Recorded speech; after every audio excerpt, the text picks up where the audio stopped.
교회의 풍성과 능력입니다. 먼저 오늘 읽은 요한복음 7장부터 보겠습니다. 요한복음 7장 37절부터 39절까지인데 많이 들어보고 읽은 성경이겠지만 그래도 이 구절을 자세하게 볼 필요가 있습니다. 교회와 제목이 교회잖아요. 교회의 풍성.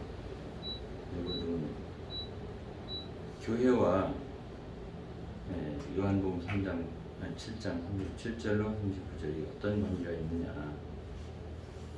이제 들어보시면 알 수가 있을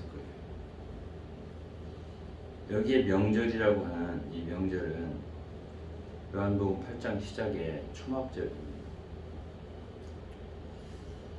주 예수께서 말씀하신 누구든지 목마르고도 내게로 마시라 이렇게 하신 말씀, 이 말씀은 초막절 마지막 부분에 예수께서 하신 말씀입니다.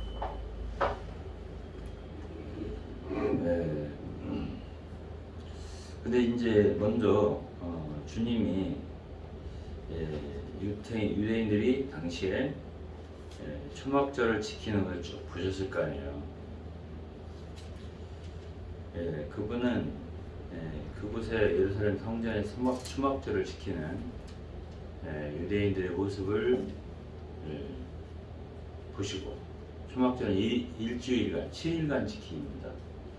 그리고 우리나라 달력으로는 7월 15일 때부터 7월 21일까지 일주일 동안 7일간 지킵니다. 초막절의 의미는 무엇이냐면은 이스라엘 백성들이 광야에 40년 동안 생활할 때 그들은 집을 갖지 못했습니다. 항상 움직여야 하기 때문에 초막에 거했어요. 그래서 그거를 이제 가나안에 들어와서 정착을 했음에도 하나님은 그들에게 그 초막을 지키라고, 초막절을 지키라고 명령을 하셨습니다. 그것은 무슨 의미가 있는가 하면은 과거 조상들이 광야에 있을 때에 40년 동안 이렇게 움직이면서 항상 이동을 했기 때문에 집에 거주하지 아니하고 초막에 거했던 것을 기념하고, 그 기념하라고 하는 데는 의미가 또 있습니다. 그래서 그 초막절을 영어로는 feast가 절기잖아요. feast of tabernacle 이렇게도 말하고요. 또 초막절을 장막절이라고도 똑같아요. 그래서 feast of the tent, 텐트는 장막이잖아요. 텐트, 오늘날 말하면 텐트에 거했다. 그래서 이제 장막절이라고도 하고요. 또 다른 말로는 그때가 이제 이스라엘로 말하면 곡식을 이렇게 거두는 때라서 수장절이라고 했습니다. 그래서 그들은 그 기간 동안에 한 1년 동안에 은혜로 이렇게 곡식을 풍성하게 거둬서 살 수 있게 해주신 은혜를 감사하고, 그래서 추수감사로 겸하고, 그래서 유대인의 3대 명절 중에 하나, 마지막 명절, 처음에는 유월절이고요. 그 다음에는 오순절, 77절이라고도 하고 오순절이라고도 하는 오순절이고요. 세 번째가 오늘 얘기하는 이 명절, 뭐라고 했죠? 초막절을 지키고 있었습니다. 그 맨 마지막 날을,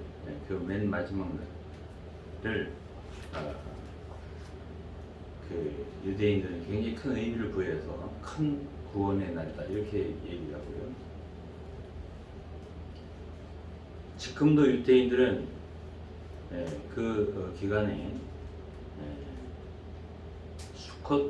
스쿼트 이렇게 발음해요. 히브리어로 스쿼트. 그래서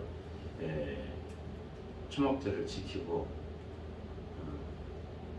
과거에 가나안 땅에서 그들은 이제 초막을 밖에다 짓고 나무가지로 이렇게 어리기설기 지붕을 하고 그러면서 그 안에 집에서 나와가지고 그곳에서 일주일 동안을 보내면서 과거에 참 조상 어른들이 광해 40년 동안에 이렇게 지냈다 하는 것을 기억하고 또 한면으로는 감사하고 그러한 절기입니다.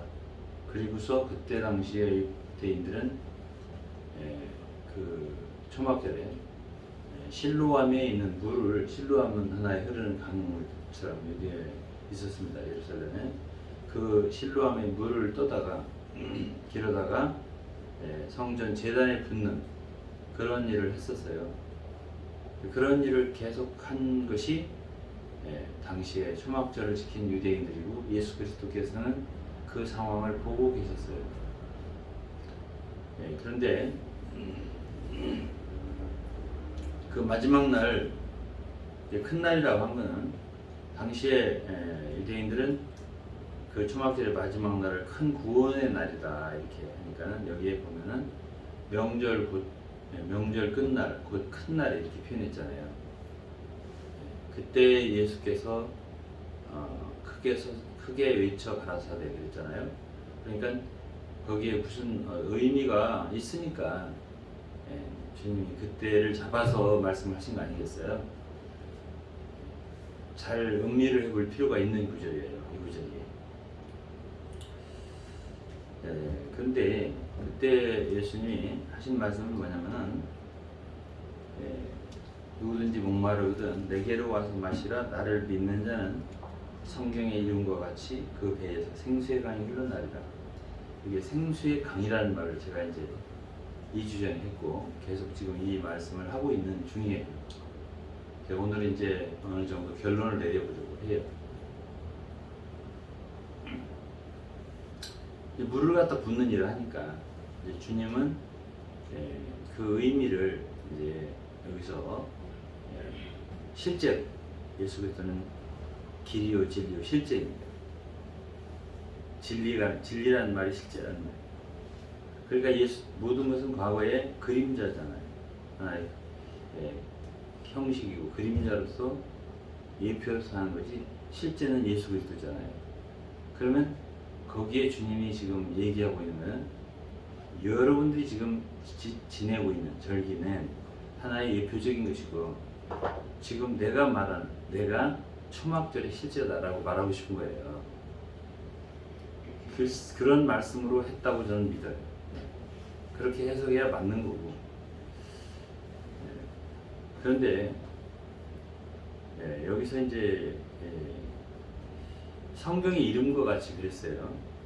그럼 성경이라고 할 때 예수님 그때 말씀할 때 성경은 신약은 분명히 아니죠.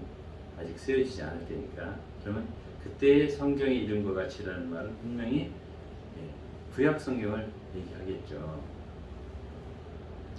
그럼 구약 성경 어디를 말하는 거예요?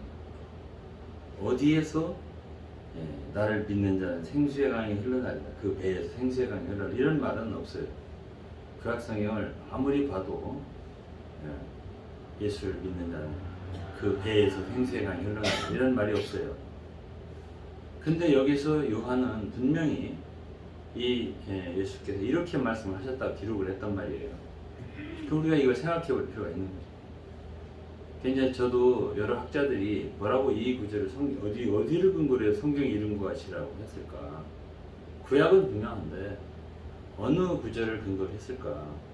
라고 생각했을까요, 제가? 그런데 어떤 학자들은 출애굽기 17장에 모세가 그때 당시 백성들이 목이 마르다고 막 외치고 그럴 때 반석을 쳤잖아요. 그리고 그 반석에서 물이 나왔다 됐고 또 민수기 20장에도 그때는 모세가 반석을 2번 쳤다고 했어요. 그래서 그 갈라진 반석에서 물이 많이 나왔다 이렇게 표현되어 있습니다. 그래서 그것이 아마도 생수의 강이 흐르는 것을 얘기하는 것일 것이다 이렇게 말합니다. 또 어떤 학자들은 이사야서 12장에 보면 구원의 우물들에서 너희가 물을 기르리라 기쁨으로 물을 기르리라 이런 구절이 있잖아요. 그 구절에 물을 깃는다는 말이 바로 이것과 같은 일치하는 것일 것이다 이렇게 말을 했어요. 그런데 제가 말한 것처럼 에스겔서에 에스겔 47장에 에스겔서는 1장서부터 48장까지 아마 있을 거예요. 길죠 에스겔서가. 그런데 마지막이 48장이라면 47장에 놀라운 것을 말해주고 있는데 그것이 바로 제가 말씀드린 건축된 하나의 건축된 성전에 대한 비전을 에스겔 선지자에게 보여주는 거예요. 그런데 그때는 이미 솔로몬이 지은 예루살렘 성전은 파괴된 후잖아요. 그리고 그것이 다시 재건한 성전이 이제 에스라 느헤미야 시대에 스룹바벨이 와서 다시 재건한 성전이 있잖아요. 그러면 그거는 에스겔이 예언한 이후의 얘기니까 혹시 그 성전일까? 그거에 대한 이상일까? 아니에요. 그거하고 달라요. 이 모양은, 모습은. 그러나 에스겔 40장서부터 쭉 성전이 어떻게 생긴 건가를 얘기하고 있다고. 근데 그러면 그 성전도 아니고 그러면 새 예루살렘은 성전이 없다. 보니까 성전이 없다고 요한이 그랬어요. 내가 보니 성전이 없더라고 성 안에. 그리고 그냥 그 자체가 성전이다 이렇게 표현했어요. 그러면은 새 예루살렘 성전도 아니에요. 그러면 딱 우리가 생각할 수 있는 것은 예수 그리스도께서 재림하셔서 예루살렘의 성전을 건축하신다면 그걸 어떻게 지을까는 우리가 모르잖아요. 지금 그 성전일 가능성이 있겠다라는 생각을 할 수가 있어요. 또 유대인들이 이 에스겔 40장 이후부터 있는 그걸 그 모형을 따라서 성전을 지을 가능성이 있다고 우리는 생각할 수도 있어요. 그러나 그거는 이제 우리가 확신할 수 없는 것이고, 다만 우리가 이 구절 저 구절 다 이렇게 연결해서 생각할 때에 일치될 수 있는, 가장 우리가 본질적으로 일치할 수 있는 것은 바로 교회를 말합니다. 왜냐하면 교회도 신약성경 고린도서 3장 16절에 여러 군데 보면은 하나님의 성전이잖아요, 교회가. 그런데 이 교회는 물질적인 게 아니잖아요. 이 시대 교회는 하나님의 성전은 맞는데 구약시대 솔로몬 성전처럼 혹은 재건된 스룹바벨 성전처럼 그건 물질적인 게 아니에요. 영적인 거지. 신령한 집이라고 했잖아요. 그러니까 그렇지만 성전은 맞아요. 너희가 하나님의 성전인 것을 모르느냐, 바울이 고린도 교회에게. 그 교회가 하나님의 성전인 건 맞아요. 근데 누구죠? 에스겔 선지자가 본 그 에스겔 40장부터 얘기한, 이미 솔로몬 성전은 무너졌고 파괴됐고, 그것이 하나의 예표적으로 그 본질과 실제에 있어서 말하는 교회를 말하는 게 아니겠냐라고 해석하는 건 절대 무리는 아니에요. 그럼 거기에 많은 말씀들이, 성전의 모형들이, 저는 에스겔서를 강의하면서 여러 번 이야기를 자세하게 했고, 바이블 텔랭 쓰면서도 좀 얘기했는데요. 어쨌든 그것이 이 시대의 교회를 말하는 많은 참 예표적인 모습들일 것이다 라고 생각했던 거예요, 저는. 그리고서 이제 47장에 성전 동문으로부터 물이 스며 나오더라 이렇게 표현되어 있습니다. 그리고 뭐 남쪽으로 흐르고 뭐 이런 말이 있어요. 그리고서 그 강물이 흐르는 곳마다 모든 생물들이 살더라, 이런 표현이 있습니다. 소성함을 얻더라.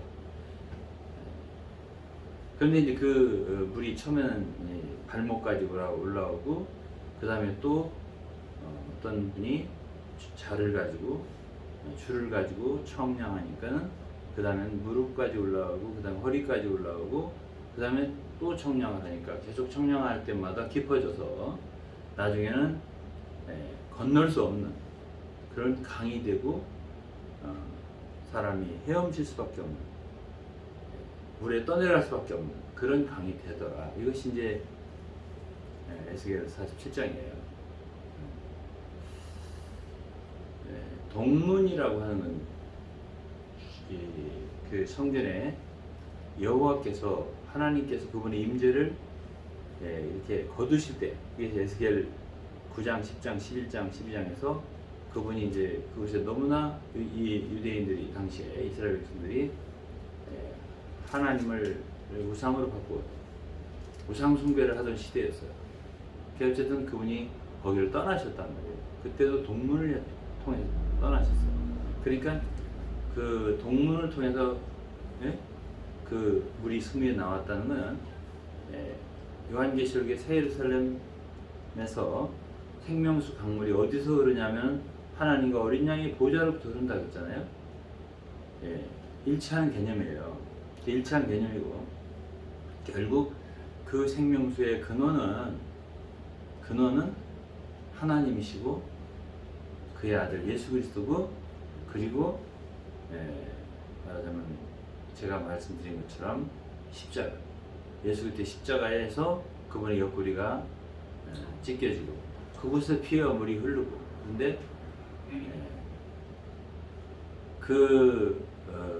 학자들의 말도 일리가 있어요. 왜 그러냐면 그건 하나의 근원을 말하는 거예요.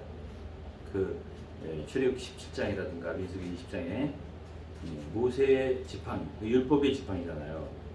그러니까 우리의 모든 죄 문제를 해결하기 위해서 우리는 사실상 율법 어긴 자들이기 때문에 심판을 받을 수밖에 없는 자인데, 그러나 그분이 율법으로 맞으셔서, 율법에 맞으셔서 우리 대신 징계를 당하시고 심판을 받으시고, 그리고 그분이 옆구리에 열려져서 피를 흘려내보내시고 우리에게 죄사함과 생명을 주셨잖아요. 그것을 예표하는 것이지. 그러니까 갈라진 반석으로부터 흘러나온 물이라는 거예요. 그러니까 그 물이 바로 요한복음 7장 37절 8절에 있는 성경의 이름과 같이라고 하는 말이 그것이 틀린 것은 아니에요. 그러나 더 명시적으로 성경의 이름과 같이라고 할 때 저는 에스겔 47장을 빼놓으면 안 된다고 생각해요. 왜냐하면 그곳에서는 다 생명수의 강이 흐른다는 말 없거든요.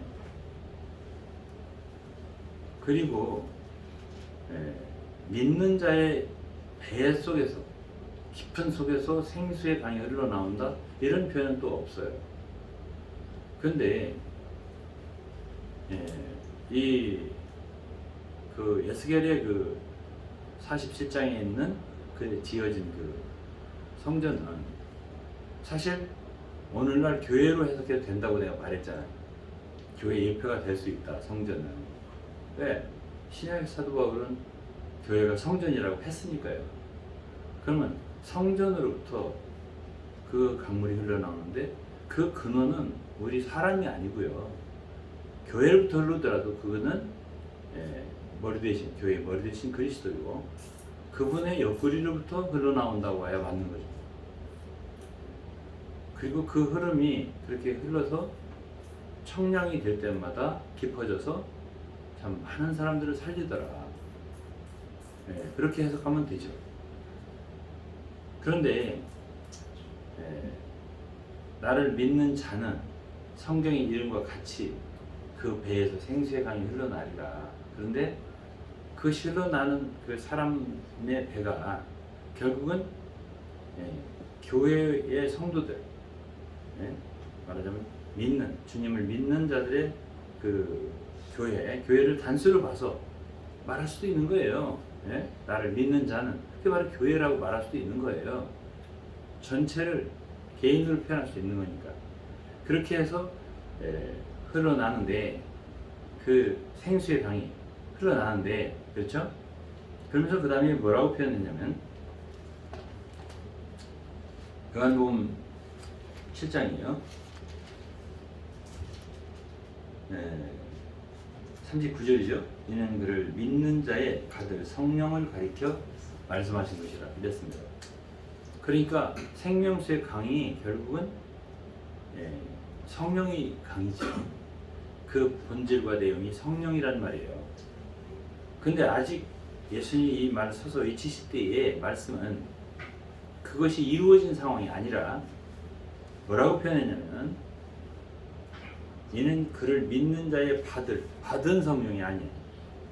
받을 미래를 얘기하는 거잖아요. 받을 성령을 가리켜 말씀하신 것이라 하고서 관로하고 예수께서 아직 영광을 받지 못하신 거로 성령이 아직 저희에게 계시지 아니하시더라.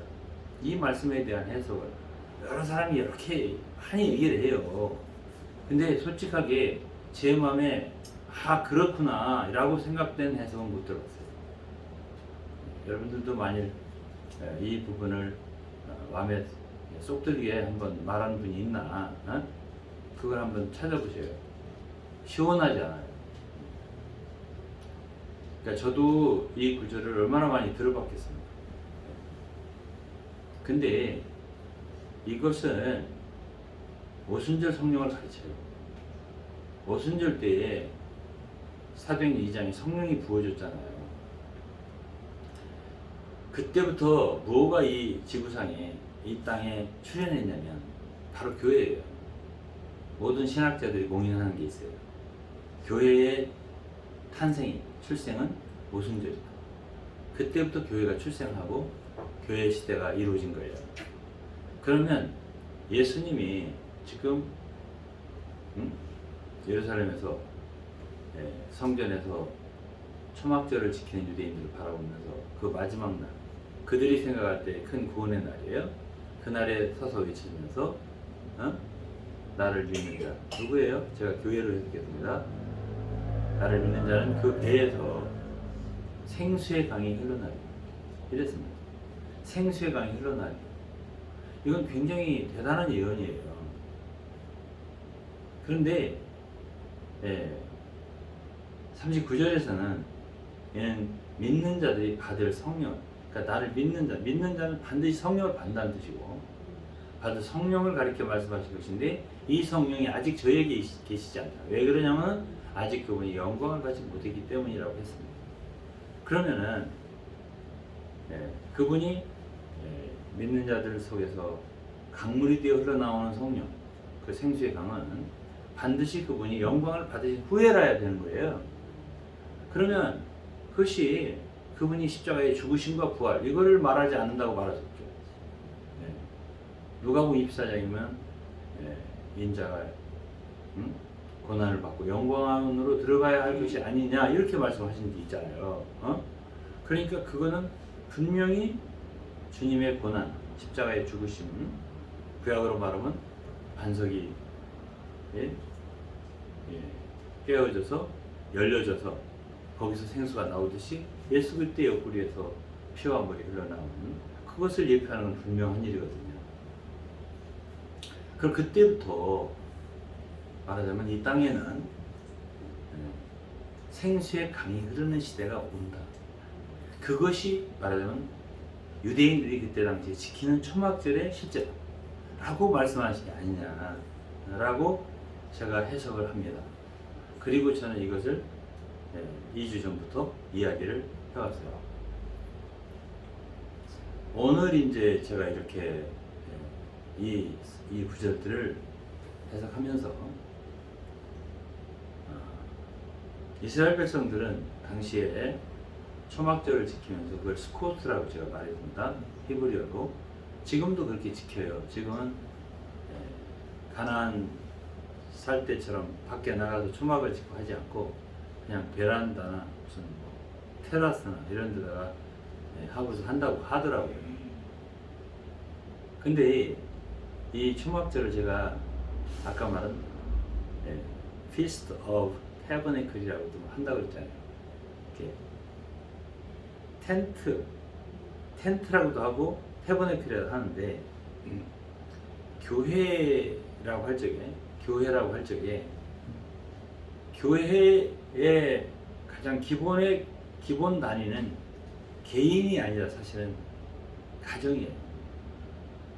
주님은 우리를 개인적으로 구원하지만은 성경에 보면은 주 예수를 믿으라 그리하면 너와 네 집이 구원을 얻으리라 이렇게 말씀하시고, 가령 삭개오, 누가복음 19장에 삭개오를 구원할 때도 삭개오 개인을 구원한 것 같지만은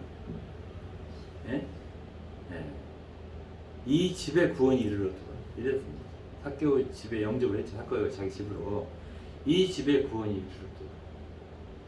그리고 사도행전 16장에 보면 루디아 집이든 자주장사 루디아 있잖아요. 간수 감옥에서 난리가 한번 일어났잖아요. 그 밤에 그 집이든 구원을 받았다 하면은 다 가정이에요. 가정 단위로 예수를 믿는다고요. 여호수아도 여호수아 24장인가요? 보면은 나와 내 집은 여호와를 섬기겠노라. 이 가정이 기본 단위가 돼야 돼요. 그것은 굉장히 중요한 일이에요. 그리고 그것이 모아졌을 때 그거를 교회라고 하고요. 그러니까 이거를 성막절 이렇게 해도 되고, Feast of Tabernacle 성막절이잖아요. 그리고 Feast of Tent 장막절 이렇게 해도 돼요. 그리고 히브리어로 스코트라고 할 때 그냥 그거는 이제 초막절이라고 이렇게 얘기를 하거든요. 지금도 그들은 그걸 지키고 있고. 그리고 그때는 수장절이라고 해서 모든 곡식을 다 추수해서 모아가지고 있잖아요. 하나님께 감사하는 것도 되고요. 많은 의미가 포함되어 있어요. 이 초막절이라는 행사가. 그래서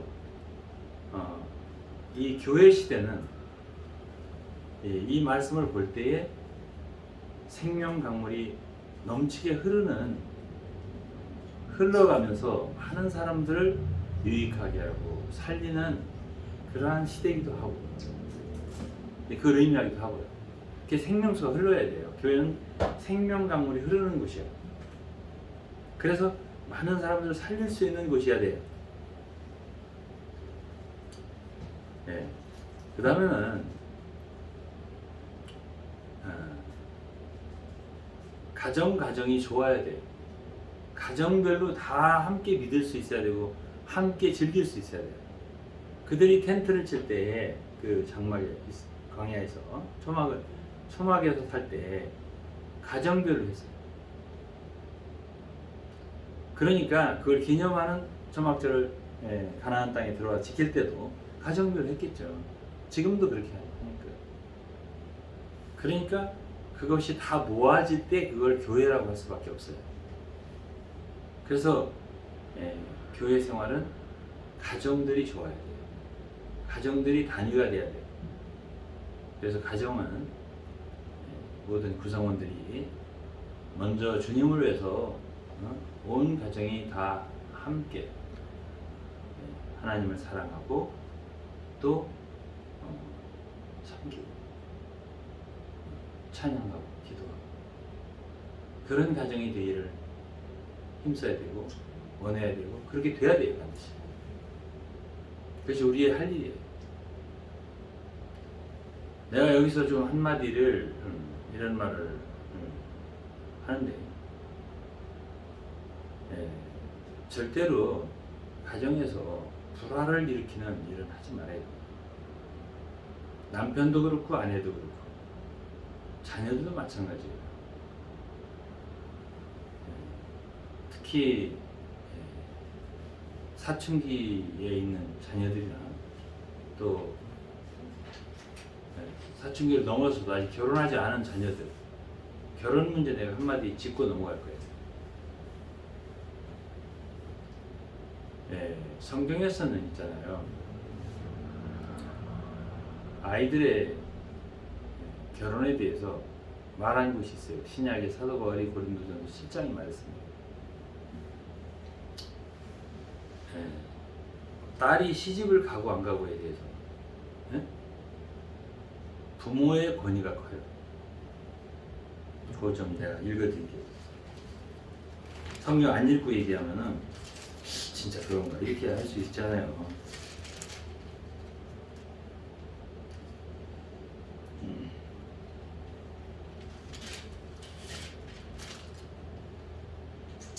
7장 36절에 누가 자기의 처녀 딸에 대한 일이 이치에 합당한 줄로 생각할 때 혼기도 지나고 그같이 할 필요가 있거든 마음대로 하라. 이것은 죄 짓는 것이 아니 혼인하게 하라. 자 38절 그러므로 처녀 딸을 시집 보내는 자도 잘하거니와 시집 보내지 아니하는 자가 더 잘하는 것이. 이거는 권위가 부모에게 많이 있다는 얘기예요. 시집을 보내고 안 보내고 이것까지도. 그래서 특히 자녀들이 이성 문제에 있어서 부모하고 대립하는 경우가 생기는데 딴 때는 말을 잘 했다가 그때만 가면 이성을 잃습니다. 왜 그래요? 그것도 하나의 흐름이에요. 여기에 생명수의 강물을 지금 흐르는데 생명수의 강물에 교회의 성도들은 다 함께 한 뜻으로 한 마음 한 뜻이에요. 빌립보서에 보면 무엇을 위한 거죠? 복음을 위한 거예요. 교회는 복음을 위한 곳이에요. 복음을 위해서 한 흐름으로 가는 거예요. 왜 헤엄치지 못할 강이 됐다? 아니, 헤엄치지 못하는 게 아니라 건너지 못할 강이 헤엄칠 수밖에 없어요. 그런데 그 흐름이 세면은 거슬러서 헤엄칠 수는 없는 거죠. 다 그렇게 함께 가는 거예요. 그걸 주님 기뻐하실 거 아니에요. 성령의 흐름 따라서 함께. 그러니까 빌립보서를 보면 빌립보서는 복음을 위한 책이잖아요. 그걸 쓴 이유도 유오디아 순디게라는 정말 바울의 좋은 동역자들인데 두 자매들이 영향력이 있는 빌립보 교회 마음 일치가 안 되는 거예요. 그것 때문에 쓴 것입니다. 복음을 전하는 1장에 보면 빌립보 1장에 보면 한 마음과 한 뜻이 돼요. 2장에 보면 같은 마음으로 남보다 자기보다 남을 낮게 여겨야 된다. 겸손한 마음을 품어서 하나 되어야 된다. 그리스도를 본으로 제시했어요. 그분은 자기를 낮추시는 분이라고 이렇게 말씀했습니다. 그러면 제가 말씀드릴게요. 가장 가정을 이렇게 참 어렵게 만들고 참 분쟁을 일으키는 것이 젊은 자녀들이에요. 때로. 왜 그러죠? 결혼 문제 때문에. 이성 문제 때문에. 그때는 부모 말 안 들어요. 왜? 그때는 성경을 근본으로 하는 게 아니라 이 시대가 민주주의고 나이가 먹으면 내 멋대로 다 할 수 있는 자유가 있는 나라에서 우리 부모는 왜 이렇게 고전적이냐, 지금이 무슨 이주 시대냐, 이렇게 말하는 사람이 있을 수 있는데 절대 그렇지 않아요. 자녀들은요 기본적으로 부모를 공경하고 부모에게 순종하는 것이 옳은 것이에요. 어떤 일에서도 부모를 거슬려 가면서 어떤 일을 하는 건 좋지 않아요. 가장 자녀를 사랑하는 건 부모입니다. 좋은 결혼을 할 때 그걸 반대할 부모는 이 세상에 거의 없다고 생각해요. 뭐 어떤 사람들은 욕심 때문에 눈이 멀어가지고 그런 것도 가끔 TV에 나오지만 그건 완전히 나쁜 사람들이고요. 그런 예외적인 얘기는 할 게 없어요. 모든 부모들은 자녀가 잘 되기를 바라죠.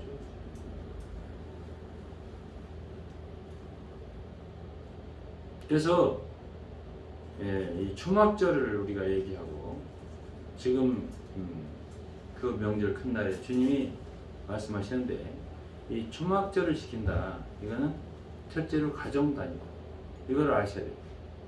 우리가 주님을 섬기는 건 가정 단위여야 돼요. 한 마음 한 뜻으로 주님을 위해 섬겨야 돼요. 하나 되어야 돼요. 이게 굉장히 중요하고, 그리고 가정이 합해서 교회가 되고 그 교회도 한 마음이 한 뜻이 되어야 돼요. 이렇게 해서 한 흐름으로 흘러가야 돼요. 여기까지 이해하시겠죠? 그리고 또 한 가지는 그들은 초막절을 지키면서 무엇을 감사하냐? 지금까지 우리 인도해 주신 걸 감사할 뿐 아니라, 참 초막이 그럴까요? 40년 동안. 그들은 목적지가 있었어요. 그거는 요단을 건너서 가나안에 들어가는 건데, 그걸 생각하겠죠. 그래서 초막절을 지키는 사람들은 그리스도의 재림, 다시 오심, 그리고 그분의 왕국, 이것을 기대하고 소망하는 마음으로 일주일 동안 지키는 거예요. 그래서 스가랴, 그것이 스가랴 14장일 거예요, 아마도. 스가랴 14장에 14장 16절서부터 보면, 예루살렘을 치러 갔던 열국 중에 남은 자가 해마다 올라와서 그 왕 만군의 여호와께 숭배하며 초막절을 지킬 것이라. 즉 천하 만국 중에 그 왕 만군의 여호와께 숭배하러 예루살렘에 올라오지 아니하는 자에게는 비를 내리지 아니할 것인즉, 그렇죠? 만일 애굽 족속이 올라오지 아니할 때에는 창이람이 있지 아니하리니 여호와께서 초막절을 지키러 올라오지 아니하는 열국 사람을 치시는 재앙을 그에게 내릴 것이라. 애굽 사람이나 열국 사람이나 초막절을 지키러 올라오지 아니하는 자의 받을 벌이 이러하니라. 자, 여기 보면은 주님의 재림과 초막절이 관계가 있다는 걸 알 수가 있어요. 그리고 그때 이게 왕국 시대를 얘기하는 거예요. 예언이, 스가랴 선지자 예언이. 그럼 그때도 말하자면 열국 사람들도 와서 초막절을 지킨다 이게. 지키지 않는 자들은 그 벌이 비를 내리지 않는다. 네? 저는 이런 얘기를 하고 싶어요. 지금도 교회라고 하지만 강이 흐르는 건 관두고, 요즘에 가뭄이 좀 심해요. 우리나라에 이곳저곳에 완전히 참 메마른 그런 교회들이 많아요. 그냥 땅이 그냥 갈라지고요. 사실 당시에 고린도 교회를 보면은 생수의 강이 흐르는 것 같지 않아요. 너무 분쟁이 많고 육체로 행하고 그런 곳은요 어려워요. 그 교회라고 이름을 붙였다고 해서 다 생수의 강이 흐르는 건 아니에요. 정말 주님을 제대로 믿어야 돼요. 순종해야 돼요. 그렇지 않으면 생수의 강이 흐르지 않아요. 그냥 가뭄일 뿐이에요. 메마릴 뿐이에요. 황량할 뿐이라니까요. 그런 모습을 우리는 오늘 이 시대에도 보고 있는 거죠. 왜 그렇죠? 십자가가 없습니다. 순종이 없으니까. 말씀을 중심으로 하지 않아요. 그리고 모든 사람이 생명수의 강이 흐르도록 한 마음이 되어서, 그래도 좀 보태야죠. 물 한 줄기라도 흐르도록 내가 보태야죠. 그래서 온 교회에 정말 모든 성도들이 합해서 강물의 흐름이 더 깊어지도록, 청량이라는 게 뭡니까? 청량을 받는다. 우리가 주님과 맞지 않는 부분을 처리하는 것이 청량을 받는 거 아니겠어요? 제가 이제 그건 계속 말씀드렸고, 그럴 때 주님은 그분의 생명수를 흐르게 할 거란 말이에요. 이렇게 흐를 때에 누구에게 줬냐? 첫째 우리에게 좋은 거예요. 그게 에베소 4장에 제가 말한 것입니다. 에베소 4장은 교회의 건축을 얘기하는 장이에요. 에베소 4장 11, 12절은 사도, 선지자, 복음자, 교사, 목사들이 성도 온전케 하고 그리스도의 몸을 건축한다고 했어요. 그 장에서 보면은 뒤에 옛사람을 벗고 새 사람을 입어야 된다고 그랬어요. 그런데 에베소 4장 말씀을 좀 보면은 여기서 또 우리가 참 이해하기 어려운 부분들이 있어요. 에베소 4장 24절을 보면 하나님을 따라 의와 진리의 거룩함으로 지으심을 받은 새 사람을 입으라고 했어요. 옛사람을 벗어버리고 구습을 쫓는 옛사람을 벗어버리고, 구습이라는 습관이에요. 과거에 죄 짓는 습관들, 좋지 않은 습관들이에요. 그런 것들을 이제 벗어버려야 된다. 옛사람 벗어버려야 된다. 그리고 심령으로, 중요한 건 생각인데요. 우리 생각이, 심령이라는 건 생각의 영이라는 뜻이에요. 스피릿 오브 마인드니까. 우리의 생각이 변하지 않고 있다면 절대로 옛사람을 벗을 수도 없고 새 사람을 입을 수도 없어요. 근데 여기에 새 사람을 입는다고 할 때 여기에 이 새 사람은 새 사람이 오실 거 아니에요. 입는 거니까. 입으라. 오실 거 아니에요, 새 사람이. 근데 이것은 하나님이 지으신 거예요. 우리가 만들어 있는 게 아니에요. 하나님을 따라 의와 진리의 거룩함으로 지으심을 받은 새 사람. 이해하기 쉬워요? 어려워요. 하나님이 우리를 위해서 이 새 사람을 입도록, 옷으로 말한다면 이미 지어 놓은 거예요. 그러니까 우리는 입기만 하면 된다, 그런 말을 하신 것이죠. 그러면 이러한 역사가, 벗고 입고 하는 역사, 우리 생각이 새로워지는 역사, 이런 것이 교회 생활이 아니면 어려워요. 제가 계속 얘기를 하지만 오늘날 많은 성도들이 교회의 중요성을 보지 못해요. 우리 개인은 약해요. 그렇기 때문에 우리는 함께 하는 것을 배워야 돼요. 성도들과. 우리가 몸이라고 할 때 우린 지체예요. 한 부분에 불과해요. 눈이면 눈이고 코면 코지, 내가 눈도 되고 코도 되고 귀도 되고 입도 되고 안 돼요. 그런 것이 없어요. 우리가 거듭나서 새로운 새 사람이 되었을 때, 한 몸 안에 있을 때 우리는 과거 옛사람과 달라요. 옛사람은 다 제 멋대로 사는 거예요. 네? 다 내 멋대로, 내가 원하는 대로 길을 갔단 말이에요. 다.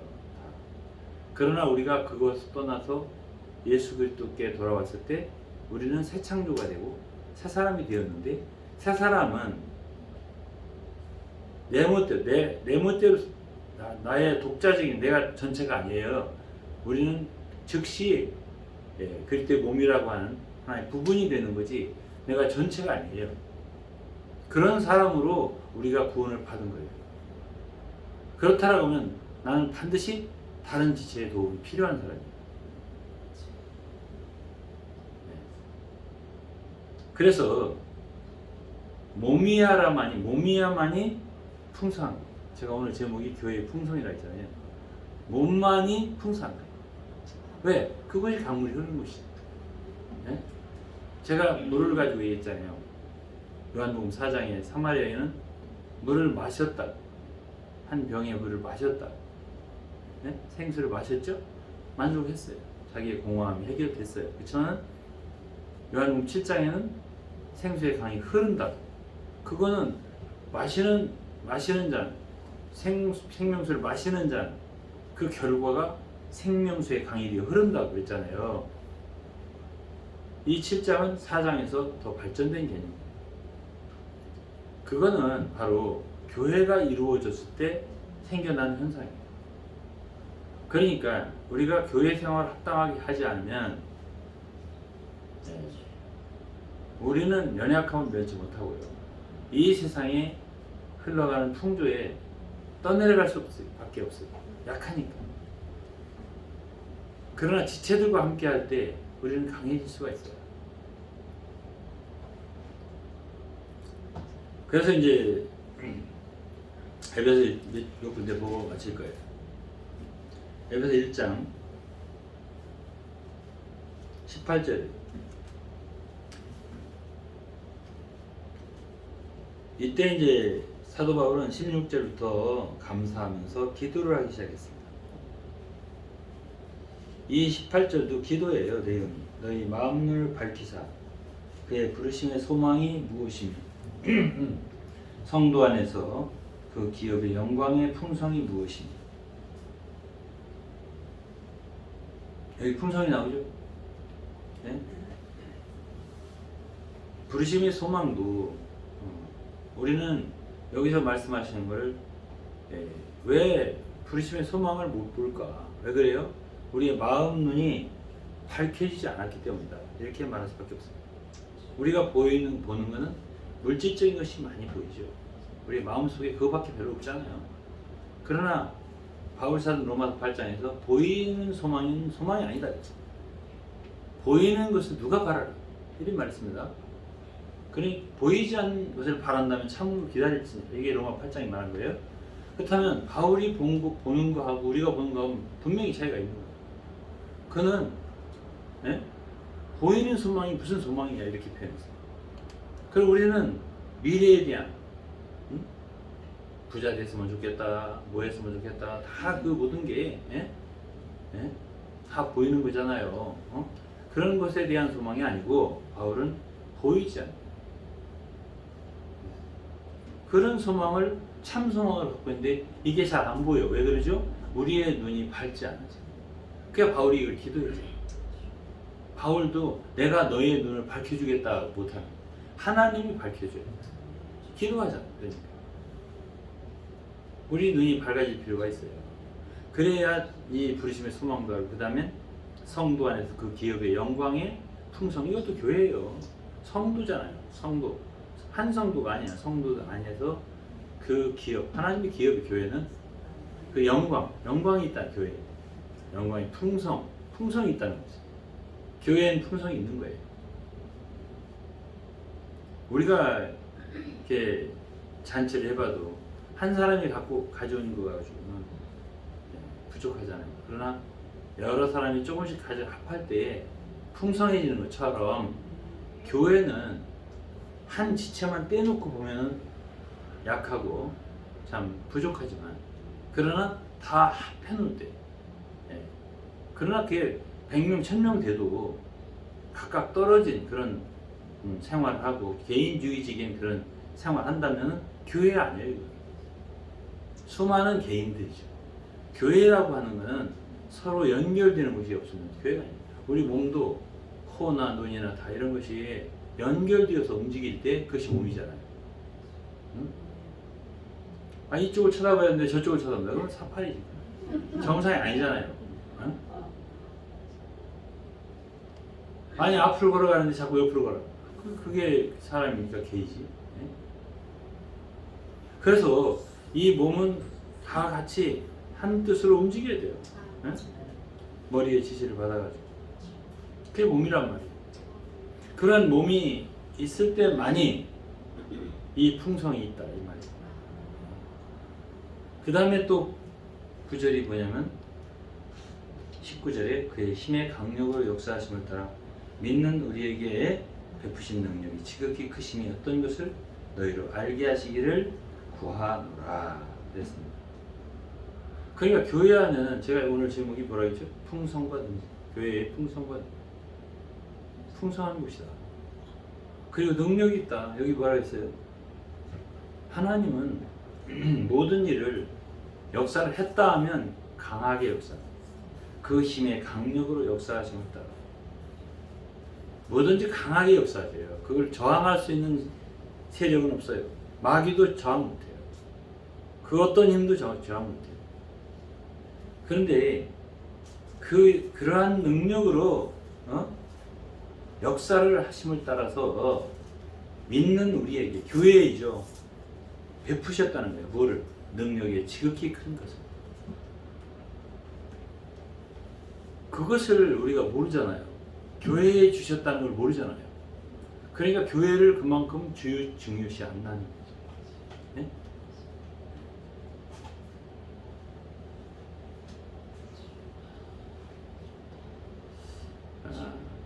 성경에서 주님이 우리에게 말해주는 교회는 우리가 생각하고 있는 교회하고 너무 달라요. 그래서 이제 우리는 집회 때마다 이렇게 말씀을 들으면서 우리의 생각은 반드시 바뀌어야 되는데 그것을 갖다가 바뀌는 것을 회개라고.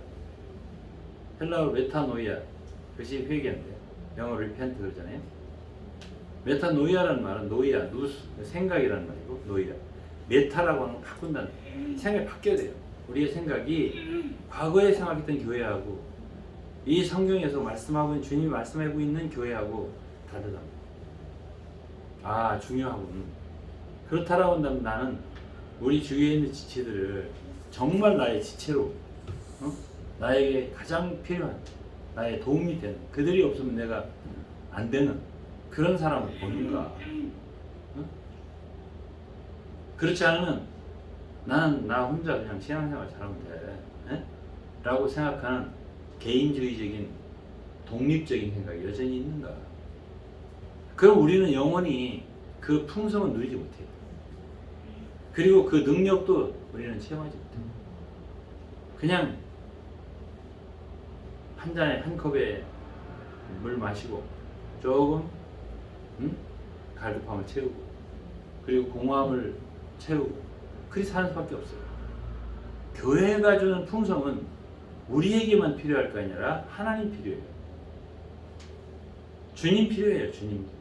왜? 주님은 교회를 통해서 그분의 큰 역사를 집행하셔야 돼요. 그래서 그러한 도구가 필요해요. 주님에게도.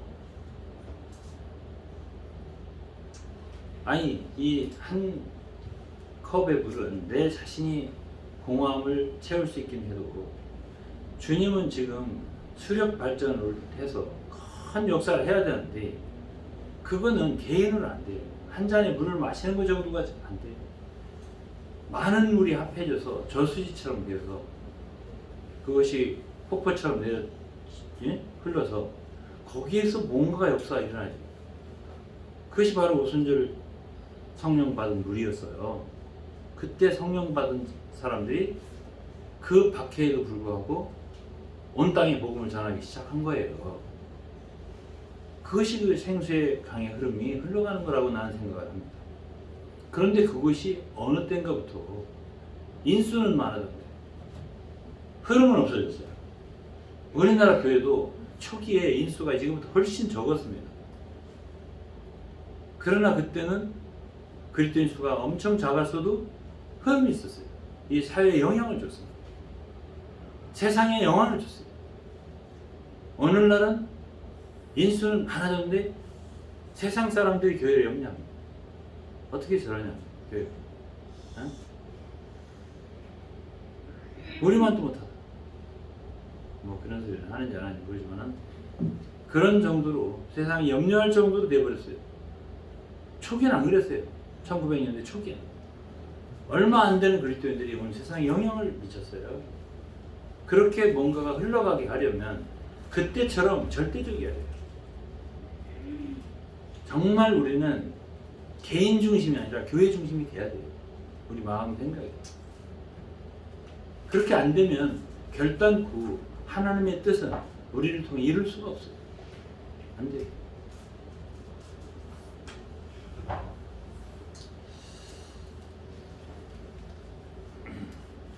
이제 20절부터는 그 능력이 어떤 능력인가를 알려주는데 부활의 능력이에요. 그 능력이 그리스도 안에서 역사하사 죽은 자들 가운데 다시 살리시고 하늘에서 자기 오른편에 앉히사 이 승천의 능력이에요. 그러니까 그리스도의 교회에 주신 능력은 그리스도 안에서 역사한 그 능력 그대로를 주셨다는 뜻이에요. 그러니까 요한복음 14장에 보면 내 이름으로 너희가 기도하고 그러면 나보다 더 큰 일도 할 수 있다. 이렇게 했어요. 그건 개인을 얘기한 게 아니에요. 교회를 얘기하는 거죠. 교회가 정말 하나 되어서 역사할 때 우리는 주님 당시에 주님이 하신 일보다 더 큰 일도 할 수 있어요. 그것이 교회에 주신 하나님의 큰 능력이에요. 그 능력을 교회에 주셨다고 에베소 1장에 분명히 우리에게 이야기를 하고 있어요. 이것을 그렇게 우리대로 만들으라고 한 게 아니라 바울 사도는 너희 눈이 밝아져서 알았으면 좋겠다. 이걸 얘기해 줍니다. 그걸 믿어야 돼요, 이거를. 아, 교회에 주님이 이러한 능력을, 이 뒤에 보면 만물을 정복할 수 있는 능력까지도 주셨고, 아예 그러하신 그리스도를 교회의 머리로 주셨고, 머리가 되고 우리는 그분의 몸이 됐다는 게 에베소 1장 23절 말씀입니다. 22절, 23절. 그럼 이것이 바로 교회라는 걸 우리가 알 때 교회는 정말 능력 있는 곳이죠. 그것을 우리가 알고 순종하면서 교회 생활 해야 되겠죠. 할 말은 많지만 마지막 한 구절만 읽고 말씀드리겠습니다. 6장입니다. 6장은 10절에 정말로 너희가 주 안에서와 그 힘의 능력으로 강건하여지고, 어떻게 강건해져? 너희가라고 하는 건 복수예요.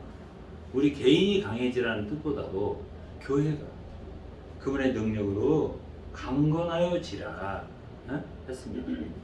그분의 능력으로요. 우리 스스로 혈과 육으로 강해지는 게 아니에요.